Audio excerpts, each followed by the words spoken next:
répéter en détail ce que j'ai dit tout à l'heure, mais il y avait moins de monde que maintenant. Je voudrais vraiment vous remercier parce que dans cette campagne, j'ai vu des gens, des militants, des gens du PS, des gens du secrétariat qui étaient sur les stands, qui se donnaient, qui ont fait des heures supplémentaires. Je pense que pour Arnaud et toute son équipe, ça n'a pas été simple. C'est malheureusement pas payant, donc on devra effectivement analyser pourquoi. Mais au moins je sais que nous, on n'est pas pourris par l'argent. C'est pas des dizaines de milliers de francs, voire des centaines de milliers de francs qui ont fait qu'on a perdu. Enfin, oui, ça fait qu'on a perdu, mais les autres ont gagné aussi grâce à ça. Je sais que je peux me regarder dans la glace demain matin sans problème. Je suis restée fidèle à moi-même dans cette campagne. Ce n'était pas forcément le cas de tout le monde. En tout cas, je voudrais vraiment vous remercier infiniment et vous dire que ma foi, une défaite, c'est aussi l'occasion, comme l'a dit Romain, de reconquérir les choses par la suite et de gagner en 2013.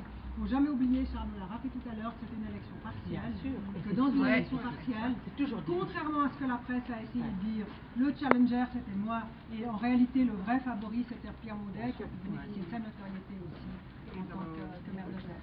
Et puisque je suis là notamment, j'aimerais aussi remercier toute la gauche, parce que c'était pas forcément gagné d'avance de dire que la gauche soit unie derrière une candidature. Et je crois que c'était important aussi l'image qu'on a su donner et qu'il faut qu'on continue à donner, parce que c'est le seul moyen de gagner en 2013. Voilà, merci.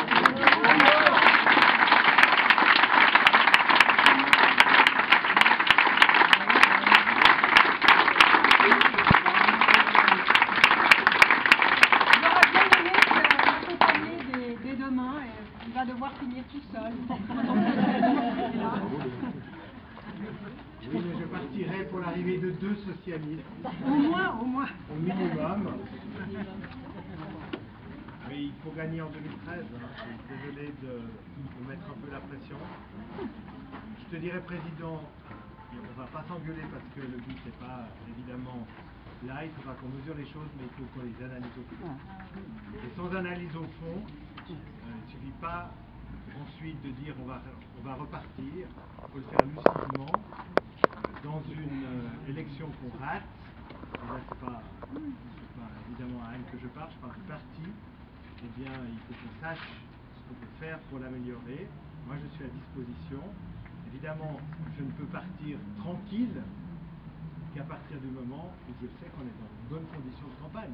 Autrement, je partirais, mais comme vous l'avez compris, dans l'intranquillité et l'angoisse. Et je pense que non seulement c'est pas le sort d'un socialiste d'être seul au Conseil d'État, je pense que nous devons être 2. Historiquement, nous savons, le chemin est encore difficile, mais il reste 1 année et demie. Et c'est de tous les instants, mais on part d'abord sur un minimum d'analyse stratégique, je vous en supplie. Et je dis bravo à Anne parce que c'était une grande campagne du point de vue de l'énergie, du point de vue de ce qui était mis, de la tentative aussi d'innovation dans un certain nombre de choses. Quand on travaille, même quand on allège son temps pour la campagne, c'est pas la même chose, encore une fois, que d'être face à un magistrat professionnel.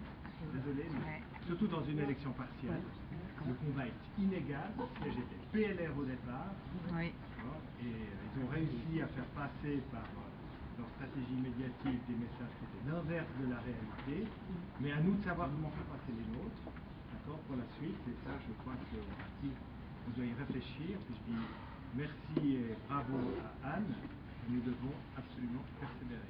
Je veux encore juste dire une chose. Tout à l'heure, j'ai remercié Jocelyne parce que c'était pas forcément gagné d'avance que la gauche soit derrière cette candidature. Mais il y a des Verts qui sont ici et j'aimerais dire que les Verts ont fait une campagne magnifique. Et que, merci à eux.